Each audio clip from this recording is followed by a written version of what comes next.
Орон төр гихэмзэгчтэй амны үе зочны ярилцлага эхэлж байна. Энэ удаагийн зочноор бид улсын хурлын гишүүн Хаян Хэрватай уулзж ярилцж байна. Тэгэхээр бидний урилгыг хүлээж авч ярилцлага өгөхөөр зөвшөөрсөн танд баярлалаа. Тэгэхээр сүүлийн үед улсын хурал дээр ардын намынхан сөрөг хүчний тоглолтод нэлээд чамбай хийж эхлээд байна уу гэж анзаарагдаад байна.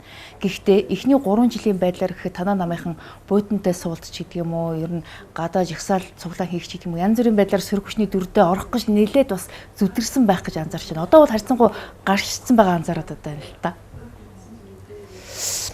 Гэхдээ одоо гарсан гэх нь хаашаа юм те. Мэдээж ямар ч ажлыг бол ер нь хийжээж ил одоо нэг өсөндө дадлагчдаг гэх юм уу да тий. Яг хөө манайх зүгээр сөрөг хүчингээд одоо бас байж үзсэн. Тэгвэл бас яг өнөөгийн нөхцөл шиг ийм хүнд хэцүү нөхцөлд бол бас сөрөг хүчин байж үзээгүй учраас магадгүй зүгээр ихэнх үедээ бидэрт бас тэгж хүмүүсүүдэд ажиглагдсан байж болно л доо. Тэгвэл улс төр гэдэг юм чинь өөрөө бол аяанда тэр улс төрийн хүчнийг, тэр улс төрд явж байгаа хүмүүсүүдийг энэ нийгэм чинь улс төр чинь өөрөө аяанда зүгээр л хүмүүжүүлчихэж байгаа шүү дээ. Ер нь ардын намынхан бас сүүлийн үед ер нь нэлээд олон асуудал дээр улс төрчид эхэлвүү гэж анзаарагдаад байгаа. Урд нь бол засгийн газарт хамтарч байхдаа та бүхэн бас харьцангуй бас нэг асуудлыг дэмжсэн байдал байр суурьтай байсан бол одоо нөгөө 6 сайтыг ингээд хөөгд гаргацсан учраас дотроо бас гомдол тэгээд яваад байгаа юм болов уу гэж анзаарагдаад байгаа юм. Манайх одоо улс төрд бол нөгөө гомдон гэдэг юм уу. Тийм үгийг бол үндсэндээ одоо мартсан нам шүү дээ. Ягаад гэвэл энэ 90 гаруй жилийн хугацаанд Монгол ардын намын одоо улс төрийн амьдралд бол ёстой гомдоод харамсаад уйлаад чарламар үйчил байсан баг. Баярлаад дэвцээд цогчоод одоо ёстой тэнгэр өд үсэр тахмаар тийм үйчил байсан баг. Аль алинд бидэнд тохиолж ирсэн. Энэ зарчмын асуудлууд дээр бол бид нэр дандаа одоо яг сөрөг хүчнийхээ байр сууриас бол хандж байгаа. Аль болохоор бид нар уг нь бол үг хэлээ ололцоод тэгээд ер нь бас зөвшөлтслийн механизмаар явахыг бол их хэрхмэлдэг. Харамсалтай нь өнөөдрийн энэ парламентод ингээд суугаад харж байхад бол зөвшөлтслийн механизм гэдэг манай парламентод өнөөдөр үндсэндээ устсан шүү дээ. Устсан. Өнгөрсөн 3 жил хагасын хугацаанд бол одоо засгийн газрын сайдыг огцруулах асуудлыг маш олон удаа тавиад эхлэнгүүд энэ санал суудлыг хэрүүл тасрахгүй байсан учраас арчс намынхан танаа одоо ардын намыг одоо сөрөг хүчний байр сууриас чинь гаргахын тулд засагтаа урьсан. Тэгтэл та бүхэн тэр сөрөг хүчнийхээ байр сууриас гарахгүй одоо эрх баригчийн одоо байдлаас асуудалд хандж чадахгүй байсан учраас буцаагаад хөөцсөн гэсэн тайлбар гараад байгаа шүү дээ. Тоолоочтой. Хэний хэдэн удаа бид нэр тэр огцруулах асуудлыг тавьсан юм бэ? Ер нь өнөөдөр энэ засгийн газрыг огцруулна гэдэг чинь олонх нь огцруулдаг болохоос биш цөөнх огцруулдаг л байхгүй. Цөөнх хэрвээ үнэхээр одоо ямар ч асуудлаар хандаад энэ засгийн газрыг огцруулж чадахгүй байна гэдэг тийм одоо бүрэн дүүрэн итгэл үнэмшилтэй болсон тохиолдолд бол тийм алхмыг хийхгүй шүү дээ. Хийхгүй шүү дээ. Алдаа оноог нь хэлж өгнө, ярьж өгнө, засаж залруулах гэж явна.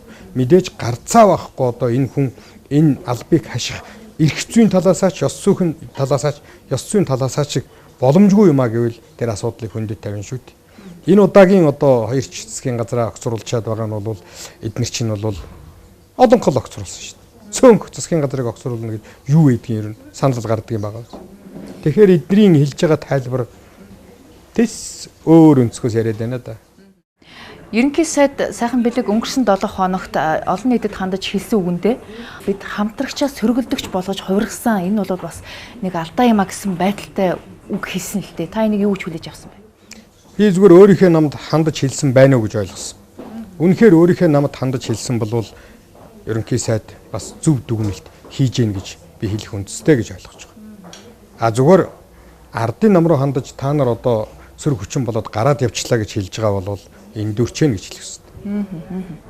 Та тэгэхээр сайхан бэлэг ерөнхий сайдыг огцруулах 16 гишүүний нэг болж гар үсгээ зурсан байгаа шүү дээ. Уг нь бол танаа ардын намын бүлгийн 2-3 гишүүн гар үсэг зурсны нэг нь та байгаа. Тэгэхээр таны энэ гар үсэг зурсан шалтгаан цаанаа бас өөр улс төрийн учир шалтгаантай гэж хүмүүс ойлгоод байгаа. Өөрөөр хэлбэл танаа одоо дархны засаг дарга болон иргэдийн хурлын даргыг огцруулсан асуудал таны фракцийн хүмүүсийг огцруулснаас болсон гэж яриад байгаа юм. дарханд яах вэ зүгээр одоо арга ятсан улс төрөл явж байна л да. Одоо хаянгийн практик юм гэж. Гэхдээ миний араас 2 засаг дарга ажилласан шүү дээ. Тэгээ одоо болтол хаян гэдэг хүнийг практиктай байна, хаян гэдэг хүнийг айхтар хүчтэй байна гэж ойлгож байгаа бол би баярлж байна. А нөгөө талаасаа бол би сайхан бэлгийг огцруулах хүнсэлтээ би юг зурсан гэхээр би сайхан бэлэг ерөнхий сайдад за хэрэг хэрэглэх газрын дарга хоёрт бол би яг төрийн хүний байр суурьны үгийг л хэлсэн. Олон аймагуудад та нар ийм байдлаар энэ одоо нутгийн өөрөө удирдах ёсны байгууллага засаг даргийнхаа эрх мэдлийг ингээд одоо хүч төрж хуйлгүй дүрмгүй юм шиг загнаж улааж авдаг тогтолцоо Монголд бүхэлдээ ийм жишг тогтчвол цаашдаа бид нар яах вэ? Тийм учраас бол та нар хуулийн нийцүүлээ л гэдэг шаардлага тавьсан.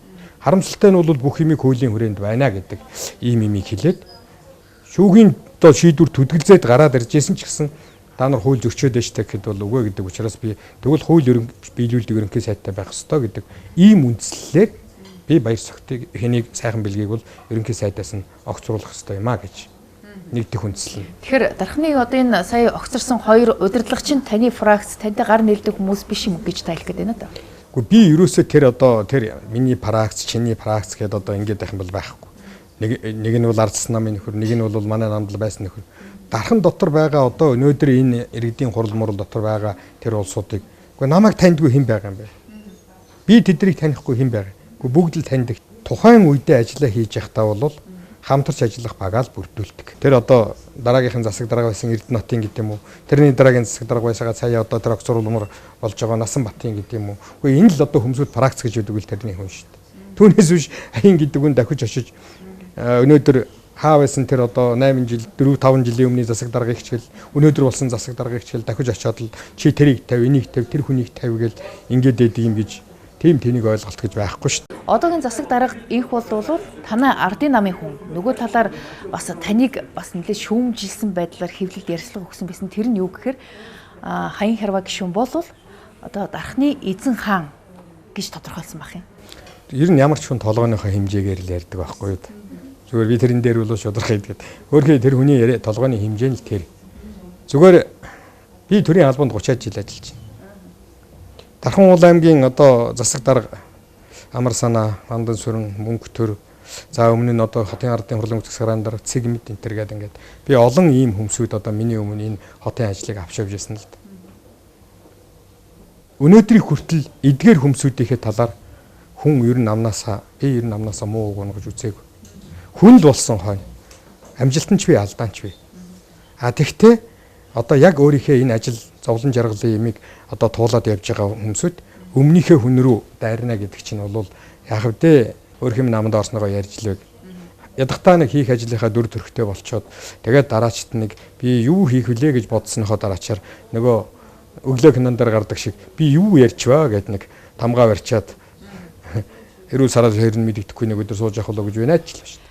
Таныг яагаад одоо эзэн хаан гэж тодорхойлсон болоо гэж би бодохдоо зүгээр одоо Дархан уул аймагт бас санхүү хилцээний дараагаар 8 жил, засаг дараагаар 8 жил гэдэг нийтдээ 16 жил ер нь энэ Дархан уул аймгийг одоо бас санхүүгийн хувьд удирдах явсан хүний хувьд таны бас гар хөл фракц одоо тэр нөлөө хэвээрээ байгаад байгаа болов уу гэж ойлгоод байгаа шүү дээ. Засаг дараагаар юу хилцээний дараагаар хэлсэн хойш 16 жил өнгөрч.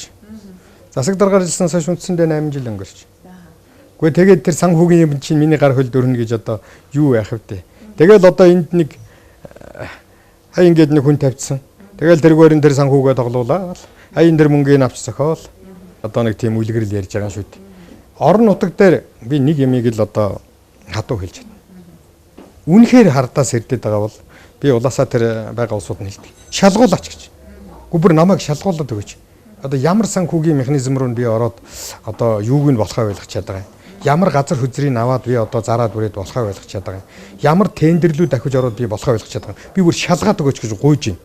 Одоо яагаад би ингэж гуйж байгаа юм гэхээр бол би өөрөө үнэхээр тим юмд ёстой зеро нэгч тимд оролцолтгүй учраас би зөрөгтэй байдаг байхгүй. Та өөрийгөө одоо хэрвээ хардаад байгаа бол шалгаад өгч болно штэ, шалгуулмаар байна гэж та хэллээ. Тэгвэл өнгөрсөн жил улсын хурлын 3-4 гишүүний нэртэй холбоотой хэрэг бас тэрэн дотор таны нэр бас орцсон явж исэн л да. Ёо Отгонбаяр гишүүн, Ж Батцуур гишүүн, таны нэр гээд энэ эдгэр гишүүтэй холбоотой хэргийг одоо шалгамаар байна. Гэвч одоо энэ гишүүнийх нь халдшгүй байдал бас хамгаалаад байна гэсэн мэдээлэл хэвлэлээр гараад ирсэн. Энэ юу болсон бэ нэрээ?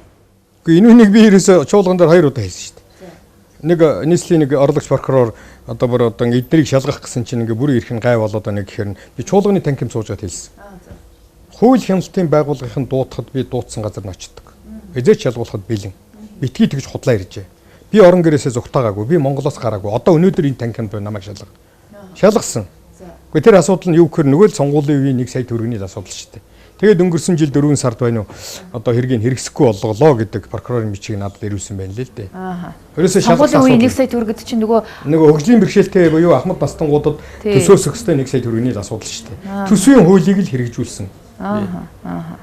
Тэгэхээр та төсвийн хуулийг хэрэгжүүлсэн байж болно. Гэхдээ сангийн сайд хүний хувьд Дархан уул аймгаас сонгогдсон гишүүний хувьд та бас нийт улсын хэмжээнд одоо бүх Ахмад наснууд тэр мөнгийг авах боломжгүй байхад та Дархан уул аймгийнхаа хөгжлийн бэрхшээлд бол Ахмад наснуудаа илүү давмгай нөхцөл олгоод төрүүлээд олгоцсон л да. Тэгэхээр бусад Ахмад наснууд бол сүүлдэж авсан шүү дээ.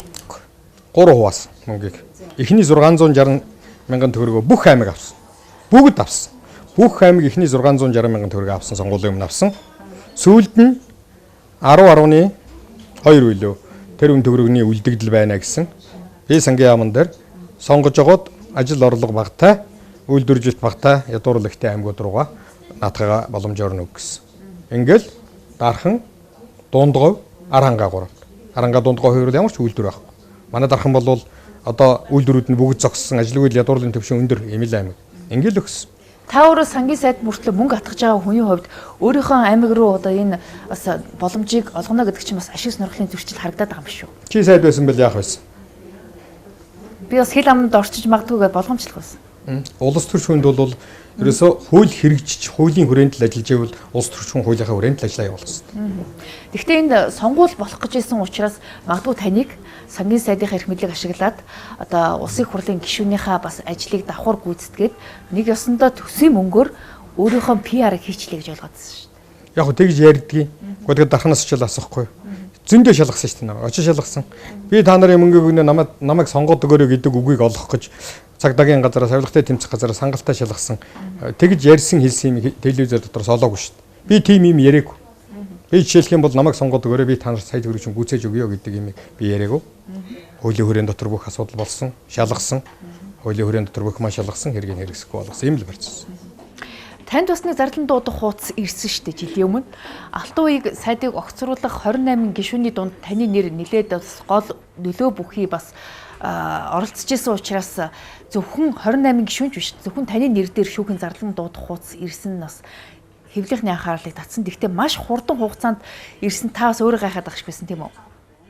Үгүй яах вэ тэр одоо тэр нь бол юу л да. Нөгөө нэг байнгын орооны хурал болол байнгын орооны хурал дээр намын бүлгийн дүгнэлтийг л би танилцуулсан хүн шүү дээ. Тэгэл яг хуу алтан уяг гишүүн маань жоохон бухимдсан баг. Намайг намын бүлгийн байнгын орооны хурлаас гараад өрөөндөө ороод өдрийн цай уугаад дуусны дараачаар манай гэрээ суудсан чинь шүүхээс зарлан дуудах ирлээ. Өөрөө шин дуудаж байна гэдэг. Одоо өөрөөр хэлэх юм бол нэг 2 цагийн дотор л ирсэн л дээ манай гэр аягийг олоод. Тэгээ би хэлсэн. Шүүх хууль хяналтын байгууллагын ингэж шуурхай ажилдаг болсон болвол энэ бол Монголд хэрэгтэй гэж. Хэрэгтэй, сайн байна.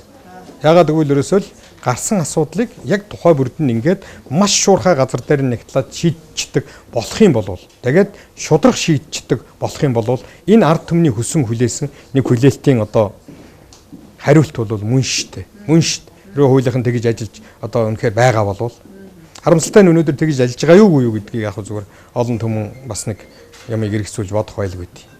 Шүүхийн зарлан дуудах хуудас ирсэн гол шалтгаан нь бол та ерөнхий сайд Алтан хуйгийн нэр хүндэд халтсан асуудал үүссэн шүү дээ. Өөрөөр хэлбэл хүргэнийхээ компанид 4 тэрбум төгрөг одоо шилжүүлсэн асуудал дээр та бас нэлээд онцолж ярьсан нь тань руу одоо асуудал үүсгэхэд чиглэхэд хүрсэн болов? Тэр нь яах вэ зүгээр одоо намын бүлгийн дүгнэлтэнд туссан жоохон эмзэг асуудлын нэг нь тэр.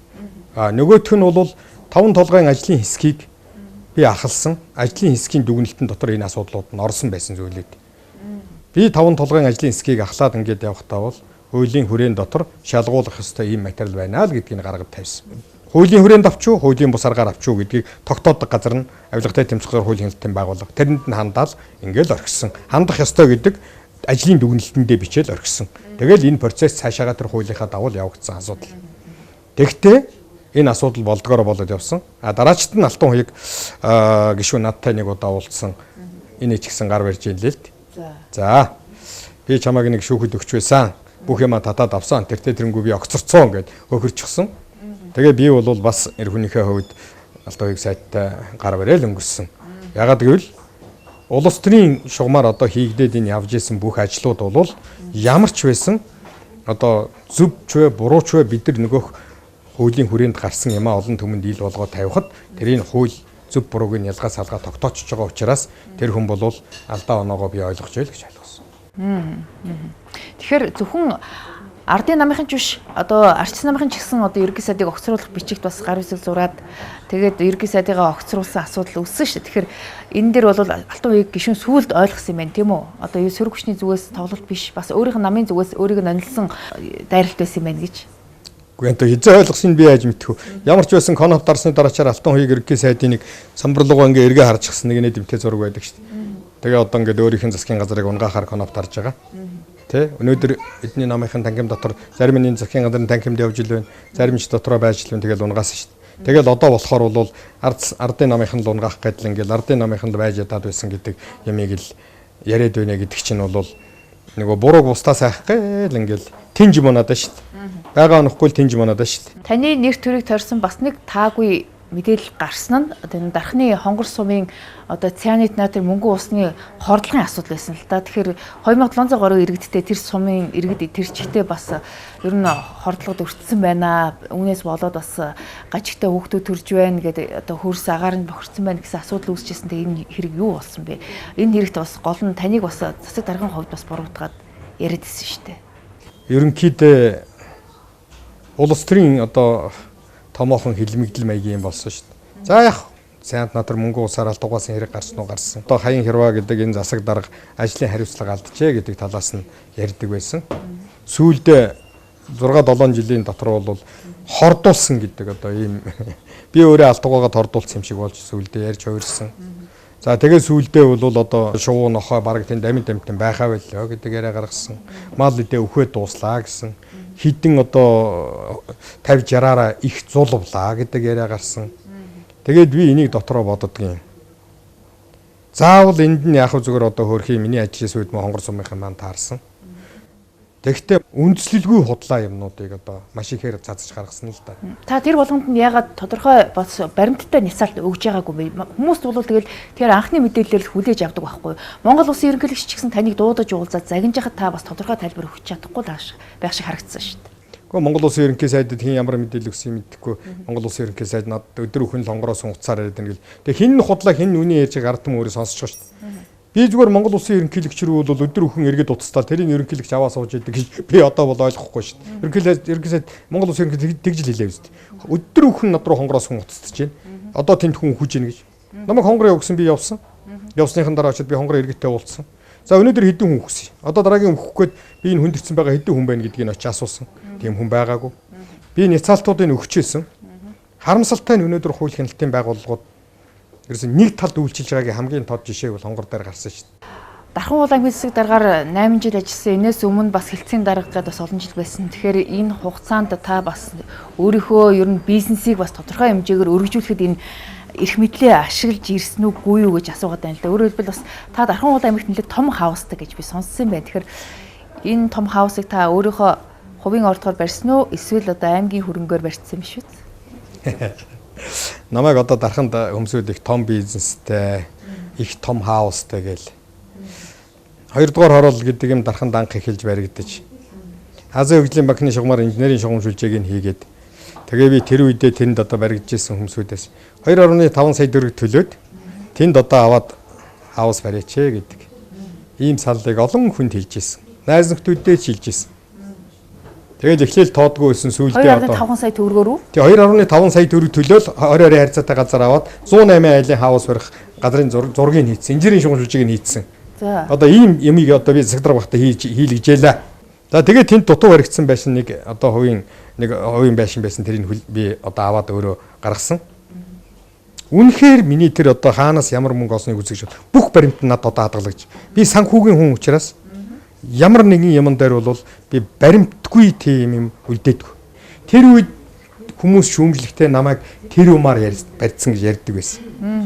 За зүгээр тэр үеийн хөрөнгөөр тооцох юм бол нэг за нэг 51-2 орчим сая төгрөгөнд л боссон байшин шүү дээ. Одоо бол мэдээж өмнө үн бас өсөөд тодорхой төвшөнд өсөө үстэй. Тэр бүгд одоо мэдээ тансаг харш болоод гэж ойлгож байна. Та нар бодлоо 2000 за 4 оны үед тэр төгрөгийн хаус гэх юм бол үндэ өстой ухаалтж өгмөр юм байна үстэй. Тэгээд дарханд очиод тэр одоо өнөөдөр дархан бол Улаанбаатараас нэг онцлогтой байна. Орон сууцны хувийн орон сууцны манайхны нэрлэгээр хаус буюу одоо зүгээр монгол хэлээрээ бол хувийн орон сууцны хороолол тэрний инженерийн шугамжлалжээ хийсэн тэр давуу талууд нь бол дархан илүү. Өнөөдөр дарханд бол хувийн орон сууцны хороолууд нь илүү хөгжиж байгаа. Зүү явж байгаа. Намайг одоо өшөө ямар чи бизнестэй болоод одоо өөр юу хийд юм бэ гэвэл би танай телевизийнхнийг өрөөд миний эрхэлдэг бизнес хийж юм байна уугүй намайг дагуулад дарханаар явахыг дуртай хүлэн зөвшөөрнө. Таныг чинь газар тариалангийн бизнестэй гэж сонссон юм биш үү? Харин тий. Газар тариалангийн бизнес гэдэг компани эзэн юм биш үү? Газар өгөөж гэдэг одоо манай нэг найз битэр нэг тийм компанитай битэр 50% одоо би чи явах манай авгаа одоо 50% манай найз 50% эзэмшдэг. Одоо энэ жил очиод жишээлх юм бол хураасан ургацын тоолол үзэхгүй юу? Байгаль дэлхийн авах хөстэй мө бүгдийг авцсан. Энэ жил бол жишээлх юм бол өрд орох маягтай л байна шүү дээ. Газар өгөөж гэдэг компани тариад юу авсан бэ гэдэг юм бол бидний юмнууд дансан дээр байж байгаа. Одоо маш аян гэдэг хүнд машин аваад өгсөн. Татварын төлөө дээр машин байж байна. Улаанбаатар хотод орон сууц авсан. Манай хүүхдийн нэр дээр би орон сууц авчихсан. Нэг 4 байрны орон сууц авсан. Тэр газар өгөөж компаниас одоо хэдэн төгрөг нь орсон. Тэр бүгдөө данс таван дээр байж байгаа. Та тэгэхээр одоо их хурлын гишүүн болоод одоо 2 туудаага сонгогдоод явж байна. Тэгэхээр энэ хугацаанд таны хөрөнгө орлого нэмэгдсэн үү? Гэхдээ одоо шинээр одоо нэг нэмэгдээ сүйд болсон юм бол надад алгал байна шүү дээ. Өнөөдөр харагдаад одоо би цоо шинээр бий болгосон юм алга. Манай компани дарханд нэг 4 жил байсан уу 5 жил байсан уу нэг 4 давхар нэг жижигхэн одоо жижиг гэжтэй одоо надад аавал том одоо нэг үйлчлэгээний төвийн барилга бариулаад нэгдүгээр давхар нэг хоёр давхрын нэг хэсгийг ашиглалтанд оруулсан бусдын ашиглалтанд ороод үгүй тэгэл одоо төрөөслөгч байхгүй төгжээтэй байж л нэг одоо нэмэгдсэн хөрөнгө гэвэл энэ юм уу да. За тэгээд яг компани маань бол одоо надад бол машин тэргийн маань бол сольж өгдөг. Тэнд бол одоо надад одоо болохгүй бүтэхгүй юм байна гэж хэлдэг юм байхгүй. Унаа тэргийн маань бол солиод бас хуучирч барих юм бол сайжруулад өгдөг. Тэгэл ийм л зарчмаар явж байгаа.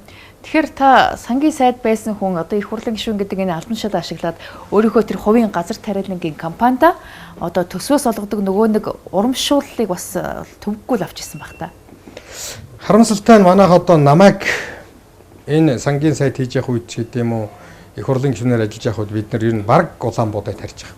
Тийм үү? Бид нар аравс тарьдаг байсан. Тосны ургамал тарьдаг.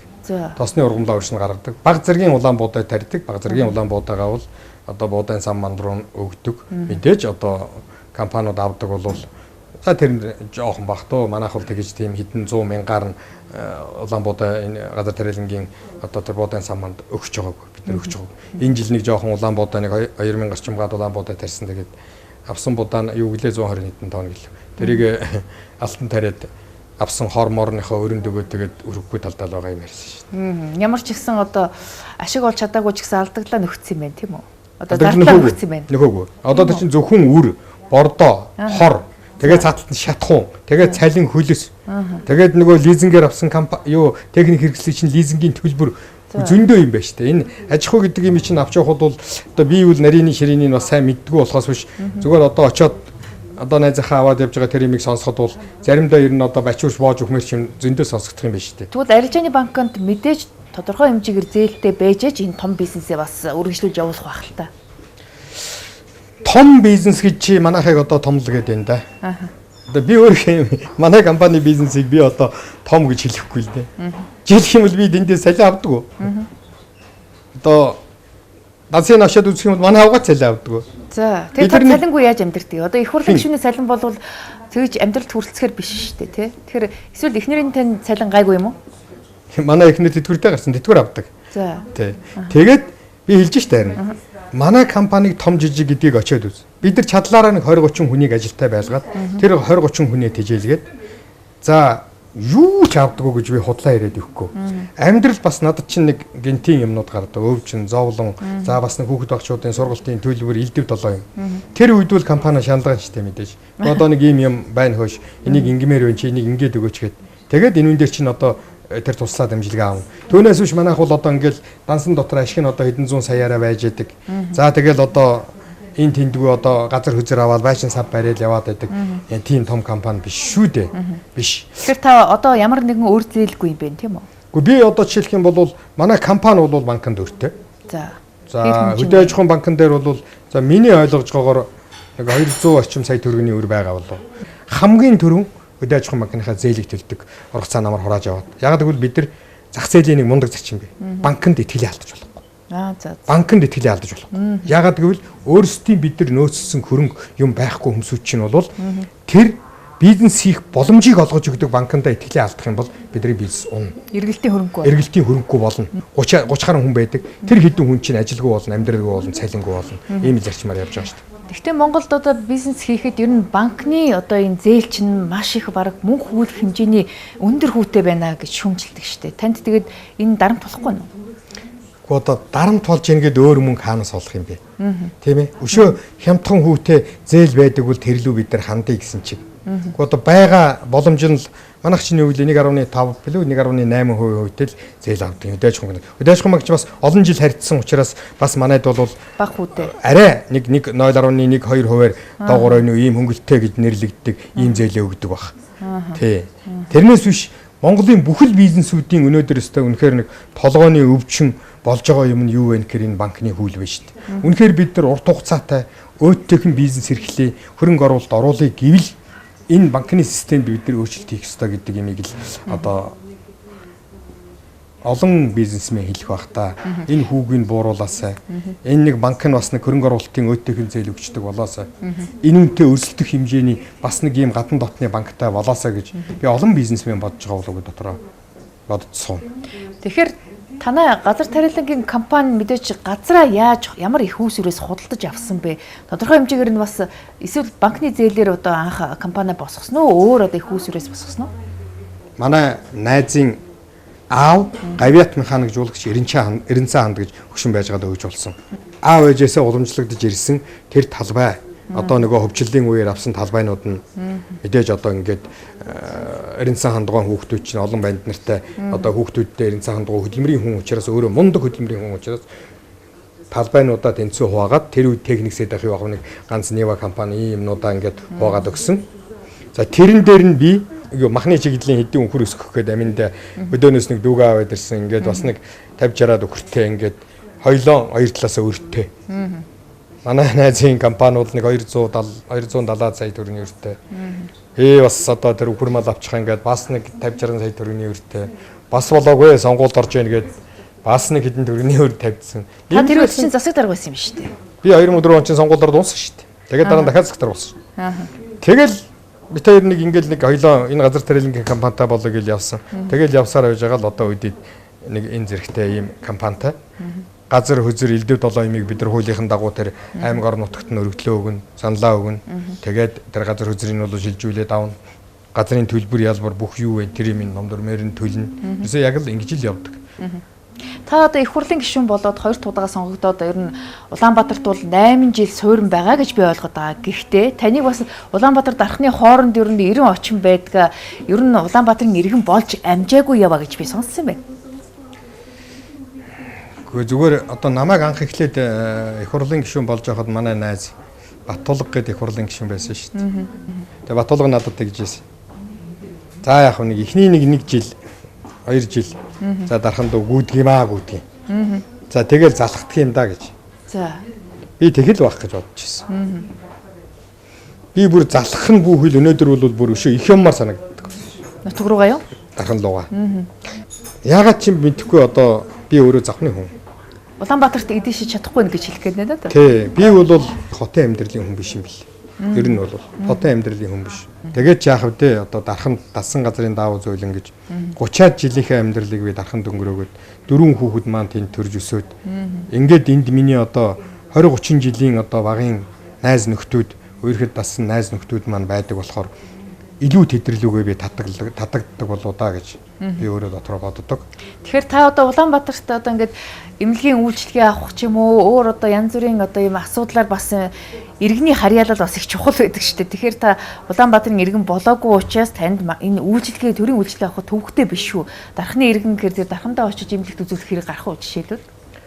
Би ерөөсөө өөрөө бол яг ингээд бас нэг хаа нэгтэй эмнэлэг домлогоор үзүүлэх шаардлага гарвал 2 дугаар эмнэлэг дээр очдог. Би долгормын эмчтэрээ л ханддаг.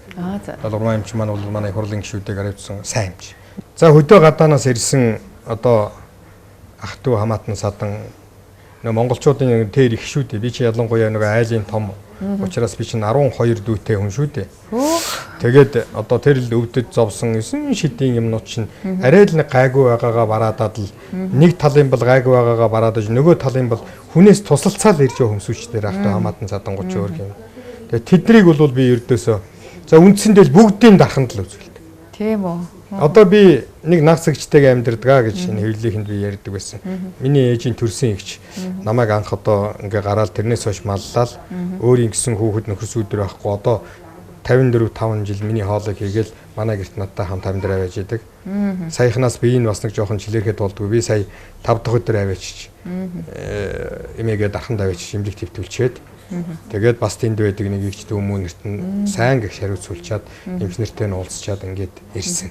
Та чинь анх их хурлын гишүүн болоод одоо байхдаа гэртэй нас дархандаа байдаг, эхнэртэй нас дарханд ажилладаг байсан учраас хоёр талдаа тусдаа нэлээд бас баг 4-5 жил байсан болов уу гэж би ойлгосон байхгүй. Эхнэрийнхээ цай хоолыг өгүүлдэггүй байхдаа адаглаад л өмд цамцаа эндүүдхээс бас л нэг эхнэрийн халамж бас хэрэгтэй байсан байх гэж анзаараадсэн. Тэгэхээр та бас эмээгийнхаа бас ачаар бас энэ бүх асуудлыг зохицуулаад байсан юм байна да. Яг зүгээр хүний амьдрал одоо өөрөө их баян юм. Манай эхнэрийн аав дэр гарсан хөвшин одоо дарханд манай байшинд байна л дээ. Манай эхнэрийн эгчийн нэг байнд бас манай байрыг хараад байна. Хөдөөнөөс миний нэг дүү оторт яваад хоёр жоохон банд нэг нь сургуульд орох гээд нэгдүгээр ангид ороод ээжтэйгээс үг манайд байж. Авгаа маань өнгөрсөн 4 жилд бол Чингис хаан банкнд бас тэнд ажиллаад ингээд одоо тэнд байдаг. Тэгээд би ихэнхдээ 5 дахь өдөр очдог. Хэдэн цамцаа өмд костюмтайгаа эндээс чирээд очино. Бүтэнсээ өдөр хагасаа өдөр эхнэр маань тэрийг угаагаад эндүүдэд өгнө. Буцаагаад би чирээд эндээ аваад ирнэ.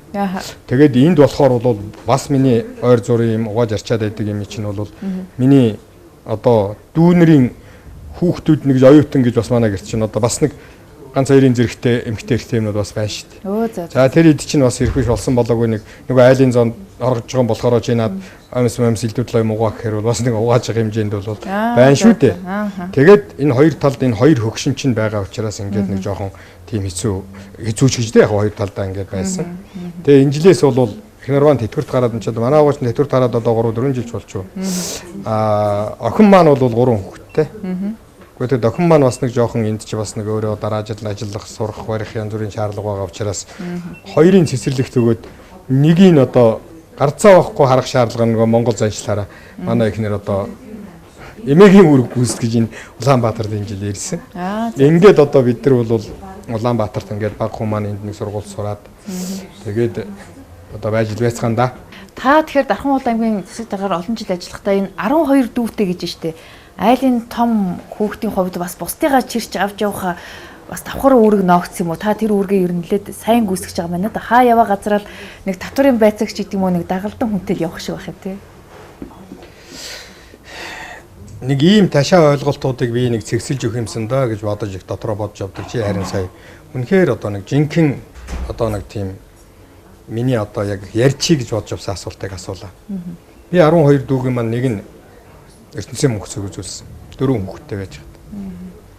2 охиныг би манай авгаа тэр хөдөөнөөс 2 жоохон охиныг авчираад гэртээ дарханд 10 жил төгсгөөд нэг нь эмч болгоод нэг нь барилгын инженер болгоод ингээ битээр би бас яг талигч болсон дүүгийнхээ дүүдээ одоо бас буян болсон санаа нь бол тэр. Миний бусад одоо дүүнэрээс 6 дүү малчин. 4 нь одоо завхны их бол малтай 4 эрэгтэй малаа маллаад аавынхаа орон суурин одоо аавынхаа үлжөө буцыг манаа 4 эрэгтэй дүү маань мал малдаг.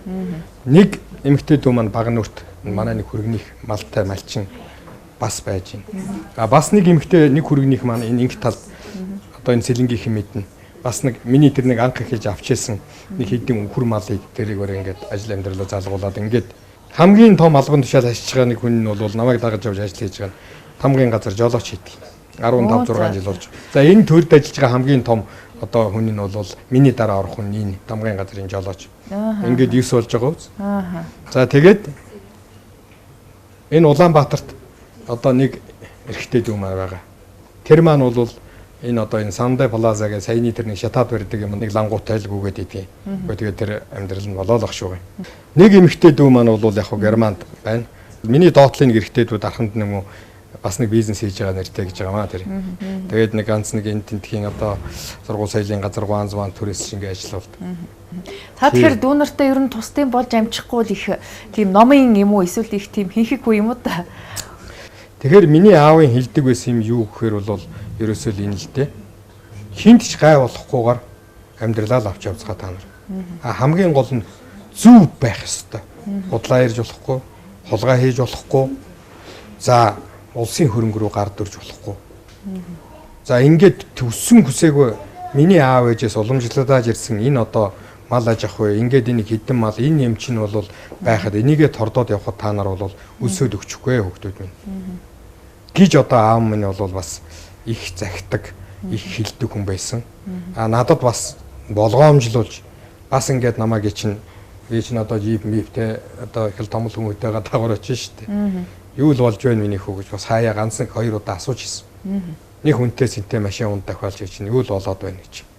Одоо өөрөөр хэлэх юм бол намайг энэ нөхөр чинь одоо том дарга болоод дөрийн мөнгө хулгай хийж явуул гэж л хардаж штэ амин. Тэгээ энэ мэдчлэнгээр бидний хүмүүжилт бол нэг ийм юм одоо байдаг юм аа. Тэгвэл дүүнэрийнхээ төлөө санаа зовдөг. Дүүнэрийгээ бас нэг ажил амьдралын ерөнхий алс ноён нурууг нь харж явах үүрэг надад байдаг учраас хүний амьдрал болсон хойно хэрэлдэн, уралсан, бие бинийгээ муу сайн хилэн, атаархан, бие биендээ житөөрхөн, тийм ээ. Төрсөн ах дүү нар уу? Тэгэлгүй яг юм чинь. Төрсөн ах дүү нөрөөгөө та нар чинь одоо амьдралаас нэг хоол юм битээ яриад.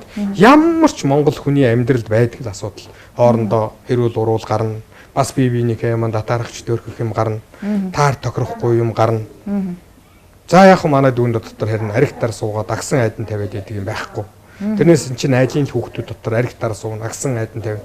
Бүхий л юм хүний амьдралд байдаг шүү дээ. Тэр бүхэнд нь би нэг төшөг болоод нэг алсаас нэг ноён нуруу болоод явах юмсан. За бүр амьдрал нь хазаагаад эхлэх юм бол бүр болохоо байгаад эхлэх юм бол бас нэг чадал байвал багч гисэн туслаад нэг зөв явуулчих юмсан гэдэг тийм имийг л би одоо толгойд тээж яваа. Түүнээс биш бол би мэдээж чи ядарч яах юм аа гээл эдэн төгрөг өгөөл чи болохгүй юм аа энэ үйлдвэрийг аваад өгөөд өгч. Одоо тийм хэмжээний бизнес би эрхлээгүй тийм хэмжээний хөрөнгө санхүү цуглуулаагүй учраас би дүүнэрийнхээ нэг зөв яваа амьдралд нь бол дотроо одоо өөрийнхөө хүүнийхээ хувьд бол сэтгэл маш их хангамжтай байдаг. Тэгэхээр аав тань байхгүй болсон учраас одоо танд бас аавын орон зайг нөхөх том ахын бас зангараг хариуцлага давхар ноогдож байгаа гэж та мэдэрч байна үү те? Гэхдээ тэрийг одоо мэдрэлгүй яг зүгээр аавыг амьд байхад л тэр чинь тэр хүн бүгд нь мэдрэгддэг байсан. Яг үгээр аав бол бас болж өгөхгүй юмыг бол дандаа ахаас асуугаа явуулждаг. Ах чинь мэднэ. Ямар ч байсан одоо ингээд ертөнцийн мөнх усыг би үзэх нь гарцаагүй тэр үед энэ яг ахыгаа сонсдог байх хэрэгтэй гэдэг зүйлийг л дотроо бодож ирсэн юм болоо да гэж өнгөрсөн хойно л бодож байгаа хгүй. Над руу явуулаад ингээд зарим нэг одоо болж өгөхгүй юм ахаас асуу гэсэн хэрэг би бас дотроо заримдаа эмзэгд хэлдэг. Заавал надаар хэлүүлэх юм шаардлага нь өөрөө л хэлчих юм шиг гэдэг юм үү те. Энэ мэтчлэнгээр боддог байсан чинь гээл бүх юм өнгөрсөний хойно бодоход бол бас л тэр чинь амьдралын асар том ухаан юм да. Тийм ээ одоо ингээд энэ хідэн дүүнэр нь энэ одоо ахыгаа нэг жоохон сонсоод нэг ингэдэг байгаасаа гэдэг бодлоор явд юм байна гэж. Тэгээ тэр шутгаараа манай аавгаа бас их олуулаа. Бас л одоо аав ээж нь сал саринсан ийм амьдралаар явсан хүмүүсүүд учраас бас л хідэн дүүнэр нь байна. Бас л манай аавгаа би тэрийг л бараадад төшиж бас л зөвлөгөө ном авч ингэж л одоо явдаг. Тэгэл тэглээгээд одоо би тэр хоосроод ядурсан юм алга. Тэглээгээд одоо нэг хайхтар хохирцсан юм алга. Харин ч яг аль аль талынхаа хэдэн дүүнэрийн буянгаар бас нэг орон гэр бүх юмдаа одоо зардаг гэх юм уу. Ажил төрлөө хийлгээд ингээд ажил төрлөө нэмэр хандив болоод хаяа ингээд нэг нэмэр хандив болоод ингээл нэг олонтой маягтай явах юм да. Тэгэхээр та энэ улс төр гэдэг энэ бас хил ам ихтэй энэ салбарт хүч үзэж байгаа. Нөгөө талаар бас ардаа 12 дүүгийнхаа амьдралыг бас түгшиж явах бас давхар хариуцлага ногдож байгаа.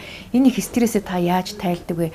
Ер нь бас таныг бас сонинд өгсөн ярилцлагыг чинь би уншсан байд. Тэрэн дээр бол та нэг сайхан хаяа нэг 50 юм уу 100 г татаад нэг найзуудтайгаа нэг сайхан сэтгэлийн онготлол ярьчихаар стресс тайлагдчихдаг гэж хэлсэн байх юм. Үгүй хэрэг нийгэмч нэрээр тайлдаг хэдхэн юм байт юм гэсэн шүү дээ.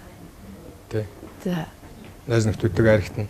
За. Хоббинийхоо дагуу одоо эрэгтэй эмэгтэй хүн бол тэр дэлгүүр хэсэг чинь бол үндсэндээ бас нэг стресс тайлдаг юм гэсэн. Гачаад очиж одоо энэ гадна дотор байгаль дэлхийн ертөнцөөр бас нэг тэнч хэсэг чинь бол өөрийнхөө дуртай зүйлийг хийх нь бол стресс тайлдаг юм гэсэн. Гэхдээ яг хуу би уг нь бол нэг айхтар стресстэй нэг бухимдаад л одоо ингэж дахиад байдгүй. Миний характер зан характерын хувьд бол хөнгөн талын характерын хүн л дээ би чих ямыг бол маш хурдан өөр төрөө хүлээж авна. Тэгээд одоо ингээд өнөөдөр чамтай нэг тутархад өнгөрөхөд бол рааш мартчихна. Тэгээд одоо байгаагаараа л ингээл байж яадаг. Ялангуяа төрийн ажилд бол төрийн алба хашиж байгаа хүн 100-тхай байж болохгүй гэж. Би өөрөө бүр одоо ингээд засаг даргийнхаа ажлыг өгтөө миний хэлж байсан үг миний компьютер дээр бий л дээ. Өнөөдөр дарга хүн нэг зэрэгт одоо нэг албан тушаалтантайгаа хэрэлдчихэд тэгээд тэрийгэ зуугаад чамайг л одоо нэг өстой нэг л өдөр санаг баллаад өгөндөг яваад ах юм бол энэ Монголын төрд чинь урагшаа явах хүн хоорондын харьцаа гэдэг олон юмн дээр соггосон шүү дээ. Тэгэхээр стресс гэдэг юм сүүлийн үед бол нэмэгдэж байна. Яг үнэнээ хэлэхэд нэмэгдэж байна. Ялангуяа одоо ингээд хүүхэд багч удаан болж байна. Хүүхдүүдийн проблем ихсэж байна. Гэхдээ манай хүүхдүүд миний одоо 4 хүүхэдтэй хүн шүү дээ. Хүүхдүүд дотор бол намайг буруу юмар миний чихнээс сонгох үйжсэн түүх миний хүүхдүүд байхгүй. Мэдээж одоо ажил амьдралынхаа талаар хөрөнгө санхүү мөнгө төгрөг томол болж байгаа хүүхдүүд чинь тиймэрхүү асуудлаар юм ярихад заримдаа боломжгүй үйдүүл хүн чинь бухимдана шүү дээ. Одоо ингээд одоо ингээд нэг юм хэдэн төгрөгийн юм байна ингэмээр байна гэдэгт маягээд өгчих боломжгүй үйдүүл хүн чинь стресстэй юм байгаа шүү дээ. Зүсгэж ирсэн одоо бодлоор нэг хандадаг. Хүн бүхэн хилдэггүй болохоос биш хэдэн хүн нийлээд суухаараа яадаг лээд. 90 чилгаагүй юм чилгаа байхгүй эхлээд одоо монголчин улс төр хов ярддаг. Тэгээ ховоо ярина. Тэгээд нэг хүн баахан хүн муулна. Тэгж байгаа сүулт нь өөрснийгөө магтдаг үст. Үгүй ингээл дуустдаг шүү дээ яриа ерөөсөн. Над дээр одоо ингээд унтчихсан. Ингээд гэртээ нэг жоохон ингээд стресс чигсэн сууж яхад нэг найз маань орж ирээд нэг 50 г хийж өгöd ингээд жоохон хөөч өөрх юм бол татна шүү дээ. 50 г татна. Асал ярддаг маа ярина. Унул үсттэй. Тэгэл маргааш нь тэр стресс нь алга болцсон байвал миний л одоо юм шүү дээ. Тасартлаа уугаад та стрессээ тайлдаг гэдэг. Зүгээр одоо баян тасартлаа ууж стресс тайлдаг гэж ярих нь цаашаа юм. Зүгээр архины тухай ярихаар манай авгаа энэ тэр бас намайг одоо сүүлийн шүүмжилээд байгаа. За. Би чи нэг телевиз ярилцлаганд орохоор бол нэг хаа нэгтэй одоо ингээл нэг арх уудгаа гайхуулж ярих юм гэж. Гэхдээ миний амьдрал байгаа юм аа л би ярьж штэ гэдэг байхгүй юу. Гэхдээ би амьдралд нэгэнт намайг хүмүүсүүд мэддэг. Хинч гэсэн намайг одоо хэтрүүлээ дуугаад албигаад явдаг уу гэдгийг мэднэ. Шаардлагатай үед хаан ч гэсэн найз нөхдөдтэйгээ нэг бас нэг хэр хэмжээнд татчдаг гэдгийг бас мэднэ. Тэгээд чинь би тэрийг нуугаад нэг цэмцгнэлгүй би ярих удгүй. Би зөвхөн баяраас лэвэр л одоо найз нартайгаа 100 татдаг гэл ингээл бичээхэд тавчлал хоолойгоо эргүүлээд байвал. Би шал хиймэл хүн харагдаж шээ. Тэгэж хиймэл байх хэрэггүй шүү дээ. Хүн байгаагаар л байх хэрэгтэй. Та сая хүн байгаагаар л байх хэрэгтэй гэж хэлсэн. Тэгэхээр дарагч бай, сайдч болсон гэсэн хүн хүнээрэл байх ёстой гэж та бас онцлсан байсан л та. Тэгэхээр өөрөлдвөл одоо шалтар бултар зан гаргадгүй яг хэлсэн үгэндээ байдаг эр хүн байхыг хичээдгээ гэж тий. Та энэ одоо хичээдэг зан чинь үнэхээр одоо бодиттой биелж гин үү? Та юу шаарч байна? Би хариулахаас илүүтэйгээр энийг миний ажиллаж исэн хамт олон тэр дарханчууд тэгээд миний найз нөхдөд илүү хариулах байх л да. Би бол болжгүй хүнд юм амлсан бол хүнтэй юм тохиролцсон бол тэрнийг заавал хэрэгжүүлэх гэж би шаналгадаг, өөрийгөө шаналгадаг. Ягаад гэвэл нэг эр хүн хэлсэндээ эмээлтмөр харайсан да гэдэг үг байдаг шин. Энийг хийж хэрэгжүүлэх гэж хичээдэг. Энэ улс төрөөр явж явах зарим үед бол бас яхан үнэндээ зүгээр гарцаагүй байдалд ороод хийж хэрэгжүүлж чадахгүй юм тохиолддог юм байна. Тэр бүхэнд нь харин одоо илүү их шаналдаг гэх юм уу та тий. би одоо нэг чамд нэг худлаа ирсэн шүү гэж бодохоор хүн бас нэг жоохон ингээ сэтгэл эмзэглээ шаналаад явдаг тийм юмнууд байна л да. Сонгогчтой жишээлбэл худлаа амлсан зүйл байна уу? Тэрнээс болж одоо ч гэсэн санаа зовдөг асуудал байгаа юу танд? Би сонгогчдоо бол тэгж нэг хайхтар худлаа амлдаг. Би зөвхөн намынхаа дэвшүүлсэн мөрийн хөтөлбөрийн хүрээний дотор юм аа бол би ярьдаг. Дарханд би нэр дэвшээд явахдаа бол зөвхөн одоо дархны сонгогчд мэднэ. Би чадахгүй гэдэг юм аа бол харин би сонгуулийн үед ч тэр бүх үед би чадахгүй л гэж хэлдэг. Энэ үл хийх боломжгүй зүйл гэж. Ер нь цаашдаа энэ улс төрийн сонгуульд явхад бол ийм үгийг улс төрчид хэлж сурах ёстой юм байна гэж би ойлгодог. Би тэгж ойлгодог. Бас мэдхгүй гэдэг үгийг та хэлж чадах уу? Миний ганц одоо дуртай хэлдэг үг тэр шүү дээ. Хэрвээ чи олон удаа ажилласан бол юм мэддгүйгээ мэддгүй хүн хамгийн аюултай байдгийг гинлээ гэж. Тэгэхээр би одоо жишээлх юм бол энэ санхүү эдийн засгийн чиглэлээр ингээд юм ярьдаг гишүүдийн нэг мөн. Ингээд одоо энэ олон их хурлд байгаа энэ олон өндөр боловсралтай гишүүдтэй өөрийгөө харьцуулаад чи боловсралтай мэдлэгтэй хүн үгүй бол би үгүй гэж хэлдэг. Би тийм биш гэж хэлдэг. Чаддаг хүнээс нь та нар асуу гэж би буруу яриад иж болно. Энэ өрөндийн орнуудад боловсрал эзэмсээд энэ сургууль соёлын төгсчихсэн энэ олон одоо энэ ажил мэргэжилтэй энэ хүмсүүдээс та нар асуугаачтай, лавлаачтай, эдрийнхээ үгэнд бас итгэж ороочтой. Тэгээд энэ алдаа оноо энэ завхрал болохгүй байгаа юмнуудаа засаачтай гэдэг үгийг бол би сэтгэл харамгүй хэлдэг штэ. Харин бол ер нь бол сэтгэл харамгүй хэлдэг штэ. Та 4 хүүхэдтэй гэсэн. Тэгэхээр та энэ 4 хүүхэдтэй захиж хийсэн нэг үг чинь миний анхаарлыг татсан л та. Өөрөөр хэлбэл та улс төр рүү ороод нэлээд бас тодорхой байр суурьтай болж эхэлж байгаа мөртлөө яагаад та хүүхдүүдээ улс төр рүү орох хэрэггүй шүү. Зөвхөн өөрийнхөө эзэмсэн мэрэгжилд эзэн болоо гэж хэлсэн юм бэ. Би хүүхдүүдийнхээ ерөнхий одоо характер гэдэг юм уу та мэднэ. Миний хүүхдүүдийн дотроос за яах вэ зүгээр ер нь яг зориглоод морин нэмэлж өгөөд сайн одоо ингээд шилбүрдээ тавих юм бол миний охин бол харин зүгээр яах вэ нэлээд зоримог шудраг одоо ингээд хүн дөрөөсөн хилэл гэсэн юм а яг нүүрэн дээр нь хилээд ингээд урагшлаад энэ улс төр гэдэг юм руу нэг ороод явчиж магадгүй царайвал надад харагддаг юм. Тэрнээс характерын хувьд улс төрийн энэ хүнд хэцүү ширэн үн уур амьсгалыг дааж гарах тал дээр манай хүүхдүүд тийм одоо айхтар сэтгэлийн одоо хатуужилтай гэх юм уу та тийм хүүхдүүд биш юм шиг надад харагддаг. Миний хүүхдүүд ихэнх нь ер нь та их дэндүү ихлүүлсэн юм уу? Гэхдээ би хүүхдээ айхтар ихлүүлжсэн гэж хэлж чадахгүй юм зүгээр. Гэхдээ би хүүхдүүдтэй нэг зэмлээд байдгүй. Хүүхдүүдтэй би нэг одоо алган боо өгч нэгээд өмдөө шүтэлж алгадаж оролгож үзээгүй. Тийм үү. Ер нь л яг зүгээр одоо нэг олон юм бол би ярьдгүй. Болж өгөхгүй юм байвал хаяа нэг үглэн. За яг одоо үглэхээрээ бол өөртөө би бас нэг цензур тавина. Баг үглэх хэрэгтэй. За. Тэгээ нэг тиймэрхүү л барьгаа. Тэгээ харин одоо харин эрхлүүлдэг гэх юм бол харин тэр ач зээнэрийн чинь бол харин өстой жинкнээс нь ёстой ер нь нөгөө 7 дахин гэдэг чинь өстой тэр чинь харин бол энэ хүн бүхэнд л байдаг болтой юм шиг байна шүү дээ. Тэдний чинь бол харин ээж аав нь шөрөөхөн дуурчих юм бол бараг ер нь хоолой зангираад уйлах хэмжээнд очихоор хэмжээний юм байна шүү дээ. Хүүхдүүдэд та байр орон сууц машиныг ер нь бэлтгэж өгч чадсан уу? Би үлрээсээ ийм л зорилго тавьсан. Чадвал та нарыг би нэг одоо ингээд одоо дөрвөлнгийн нэг байртай болгодог. За. Нэг боловсралтай болгодог. Дараагийнхаа асуудлыг өөрөө шийдэх юм. Хамгийн том маань одоо энд бас санхүүгийн сургуульд ороогоор сураад л байна л дээ. Нэг айлын хүүхдүүдийн адилаар энэ англи руу нэг 4-5 жил хараар нэг 5 шинэ гуугаа тоогооч могооч хийж дахиж жагаад 2 жилийн өмнө ирсэн. Тэгээ одоо ингээд тэр ороогоор сурчхайг нь харахад бол идэвхтэй тэг шүү. Тэр бас ингээд нөгөө насан чи явчлаа ш 30 төглөө ш 30 хүрлээ ш. Тэгээ тэрэндээ одоо тэр даалгавраа хийж байгаа багш нарынхаа бас хэлсэн ярьсан юмыг ажил хэрэг болох гээд ноцолж байгаа энэ тэр нь бол бас хэрээрээ одоо сөрхий болтой ингээд харагдаж байгаа. Бусад хүүхдүүдтэй нь одоо дунд сургуульд сурдгүй. Улсын дуу эсвэл хувийн сургууль сурж байна уу? Үгүй манай хамгийн баггүй дунд сургуульд байна. Хувийн сургуульд байгаа. За тэгээд бусд нь бол охин маань хүнтэй суугаад ингээд одоо нөхөр нь ажиллаад тэр хоёр бол бас нөхөр нь ойр зуурын бизнес хэлтүүлээ ажил төрлөгээд нэг амьдрал нь болоод байна. Тэгтэл хүний хүүхдүүд чинь нөгөө буцааж өгнө гэд аав ээжээс мөнгө авдаг. Нэг Монголд айхтар гоё тогтолцоо байна шүү дээ. Зээлийн аваа одоо нэг 50,000 төгрөг зээлчээч. Цалингаа уухаар ингээд өгнө гэ тэ. Тэгээ мөнгөний зээл гэж ойлгох хэрэгтэй тэрийг бол. Тэгээ надад нэг хүн юу гэж хэлж ирсэн гэхээр наадах чи байдیں۔ Цаашдаач байсаар байх болно гэж. Тэгэхээр би өөрийнхөө амьдралаар аваад үзсэн чи тэр Өөрийнхөө хүүхдүүдийн амьдралаар аваад утсан ч тэр яг үдэ Монгол хүмүүсийн амьдралын нэг энэ жаяг яг нэг хорвоогийн нэг сайхан өдөр өөрчлөлтгүй л баг. Та ер нь нэхэж үзсэн үү? За би нэг өгнө гэсэн зээл маань яасан бэ гэж асуугаагүй юу? За би нэг том ч юм өгдөг юм дөө. Тэгээд яг нэг ганц 200 мянган төгрөг мөнгөрөг ийм л юм бүгд би охиноосоо бол за тэгээд нэхэж чадахгүй. Би харин би нөгөө нэг охин 3 байд те. Нөгөө охин маань нөхөрт гараад ингээ 3 хүүхэдтэй болсон ч гэсэн болж ил өгөөл охиноосоо миний хүүхэдтэй юу гэж асуудаг.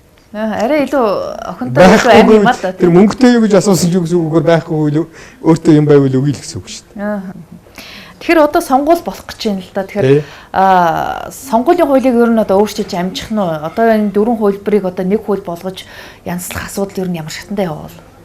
За би зүгээр одоо ер нь яг нэг хэлэхэд бол сонгуулийн хуулийг бол өөрчлөлтийн маркет нэг тарифтай байдтай өөрчлөлт хийж чадахгүй болоо гэж харж байгаа. Одоогийн тогтолцоог өөрчлөхгүй юу? Зүгээр одоогийн тогтолцоогийн зүгээр ямар ч байсан би 48 28-ыг өөрчлөгдөхгүй болоо да гэж би хөөхнийхээ байр суурьнаас харж байгаа. Танаа намайг 100% мажоритар гэж хэлсэн тий? Анаа нам бол 100% мажоритар гэж байгаа. Тэгээд яг хөө зүгээр их баригчид бол одоогийн сонгуулийн хуулиа бол өөрчлөхгүй чиглэл бариад байгаа юм болоо гэсэн надад нэг тийм одоо сав юм байна гэх юм уу. Тэгэхээр одоо энэ дөрвөн хуулийг дөрвөлнгийн нэг айхтар хэлцээд бүр ингээд орон гор нь холиод солиод өөрчлөөд айхтар том хууль гаргах цаг хугацаач бараг үндсэндээ ялгаал болох шиг боллоо шүү дээ. Дундаас нэг хөлбөр гаргачих боломж юу н байгаа гэж харж байна та? Хоцорсон болов уу гэж бодож байна. Хугацааны хувьд хоцорсон болов уу гэж бодож байна. Амжихгүй гэж юу? Би амжихгүй болов гэж харж байна. Ямар ч үндсэн хуулийг бол өөрчилж амжихгүй гэдг нь тодорхой болчлоо. Гэхдээ энэ үндсэн хуулийн өөрчлөлт дотор ялангуяа одоо хотын статусыг сэргээе, Эрдэнэ дархны хотын статусыг сэргээ гэсэн асуудал яригдчихсэн. Гэтэл та яагаад үндсэн хуулийн ажлын хэсгийн оруулж ирсэн энэ саналыг одоо цаг хугацааны үед боломжгүй гэдээ бас дэмжихгүй байсан бэ? Гэхдээ би одоо гав ганцхан одоо нөгөө хуулийн хэрэг шиг харж болохгүй шүү дээ. Монгол улс гэдэг чинь ганцхан дархан биш. Ганцхан эрдэнэт биш шүү дээ. Тэгэхээр энэ үндсэн хууль гэдэг юмар бол цаг хугацаагаа олж зөв шинжлэх ухааны үндэслэлтэй тооцоо судалгаа хийж ээж яаж өөрчлөх үү, юуг нь өөрчлөх үү гэдэг юм дээр маш өргөн хүрээтэй хилцүүлэг явуулж ээж Эрдэнэт мэргэд судлаачд үндсэн хуулийг баталсан тэр хууччвал тий. Тэгээд энэ төрийн бодлого тодорхойлоход оролцож байсан олон 10 эрдэмтэн мэргэд маш олон хүний үгийг сонсч ээж ёстой 7 хэмжиж нэг огтлох ёстой гэж үндсэн хуулиараа хамаагүй оролдож жагаад үндсэн хуулийн хямрал буюу цаашлаад энэ засаг төрийн хямрал гэдэг юм руу орчих юм бол юу н дархан хот болохоос илүү гай тарих юм чинь одоо Монгол бий болно үстэй. Тийм учраас би бол би ч биш. Энэ одоо би гэдэг өвчин тусаад арай би гэж яриад болж байна уу? Ер нь бол энэ манай намын бүлэг бол энэ үн дээр өөрчлөх ёстой юмнууд би гэдэг дээр санал нэгдэж байгаа. Ганцхан цаг хугацааны хувьд энэ удаа бол биш. Үнэхээр биш. Тэр чинь бүр тэр журмын тухай хуулинд нүртэл заасан байгаа шүү дээ. Хоёр дахь хэлэлцүүлэг, хоёр хэлэлцүүлэг хийгээд тэгээд яг алийг өөрчлөх үү гэдэг асуудлаараа ард түмнээс санал асуулга асууна гэдэг. Тэр чи бид нар энэ үндсэн хуулиа энэ нэг өөрчлөх юм дээр энэ хууль дүрмэнийг ядахта ягштал баримтлах хэрэгтэй шүү дээ. Тэгжээж энэ үндсэн хуультай орон гэдэг чинь бол бас нэг энэ тусгаар тогтнол бусад бүх юмнууд чинь энэ хуулийн дотор чинь ингээд бүгдийг ингээ базаа заацсан учраас ухаантай хандах хэрэгтэй. Одоо сонгуульд та дархнаас дахиад нэр дэвшнэ үстэй тий? Нэр дэвших асуудлыг чинь би шийддэггүй шүү дээ. Нам шийднэ. Бүхлөтэн нам чинь судалгаагийн хийн, рейтингийн тогтоон, боломжийн судлан тэгж үзэж ягаад та дарханд өрсөлдөхөд танд одоо шанс байна гэвэл би дархан руугаа явахад билээ. Та ер нь өөртөө хэр ихтэй байна? Шанстай юу? Итгэлтэй байна. Тэгэхээр энэ сонгуульд өгч явах танаа ардын нам, хувьсгал намтай сонгуульд дэвсэж орё гэсэн асуудлыг яриад эхэлжлээ. Намын удирдлагууд чинь тодорхой хариу өгөөгүй байгаа ч гэсэн та хууг шинэ үед юу гэж үзэж байна? Ерөнхийдөө нийгэмд яваад байгаа энэ юм чинь бол нэг юм хэлээл байгаа шүү дээ. Ерөн зүгээр ардын нам, Монгол ардын хувьсгалт нам хоёрыг бол би нэг ч сагтан байр суурин дээр хатуу байдаг. Яагаад гэвэл энэ хоёр нам чинь нэг нам шүү дээ. Энэ чинь зүгээр яг улс төрийн зорилготойгоор одоо нэг ёсондоо манай намайг ялагдуулах гэж одоо зохион байгуулалттай хийгдсэн асуудал шүү дээ. Түүнээс биш бол энэ одоо манай хоёр нам ингээд хоёр талд гараад гишүүд нь доотлоо ардын нам ардсан нам юу хувьсгалт нам гэдэл үзэлцээд л танай намын одоо бодлого гэнтэр гээл бие биенийг амар шүмжлээд явдаг тийм гишүүд гэж юусэн байхгүй шүү дээ. Тэгээ яг нэг толгой дээр байгаа улсууд нь уучраа олох хэрэгтэй. Тэг юм бэл тэгэл болчих шүү дээ. Намын дарга нар ер нь уучраа олж чадах бол та юу гэж харж байна? хүн хэлээрээ мал хөлөөрөө гэдэг шүү дээ. Учраа олох байхал гэж найдаж байна. Танай хоёр нам нэгдэх эвсэг сургаар арч намынхан ч бас хөдөлгөөнд ороод эхэллээ. Өөрийнхөө угшилтай намуудыг бас эвсгүү нэгдэхүү гэдэг саналыг бас тавих гэж байгаа сураг байна л да. Тэгэхээр энэ хүчний хойрлолт хоёр талдаа гараад байна уу? Ер нь би бол ер нь Монгол оронд бол нэг хин нэг олон дан байгаад байх нь бол зүгээр одоо нэг тийм сайн үзүүлэлт биш гэж боддог. Бидний нөгөө ярьж хэлэх дурайх дуртай Америк нэгдсэн улсад бол бүгд найрамдах нам ардсан нам гэж хоёр том нам л байна шүү дээ. Тэгэхээр ер нь бол энэ улс төрийн намууд жоохон томсож бодлого нь тун тодорхой болж үзэл баримтлал нь тодорхой болох хэрэгтэй. Одоо өнөөдөр үзэл баримтлал нь барууныхуу зүүнийхүү гэдэг нь тодорхойгүй болчиход байна шүү дээ. Тэгээ ингээд бодоод үзэх юм бол бид нэр ер нь энэ намууд жоохон томорхон зөв.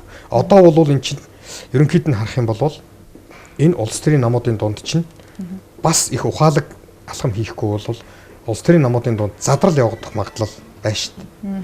Тэгэх юм бол улс төр өшөө илүү докторгүй болно шүү дээ. Та улс төр илүү докторгүй болно гэж хэллээ. Гэтэл та өөр одоо ерөнхий сайдыг огцруулах одоо 16 гишүүний нэг болоод гар үсгэж зурсан байгаа шүү дээ. Уг нь бол улс төр доктортой байлгыг гэвэл одоо жишээлбэл засгийн газрыг солилоо гэд улс оронд ямар одоо үр өгөөжтэй байна. Ямар одоо дэвшилтэд тал байна. Та ер нь юу гэж харж байна? Ерөнхий сайдыг огцруулаа гэхэд. Би ядахтаа хууль биелүүлдэг байх шүү дээ ерөнхий сайд хүн.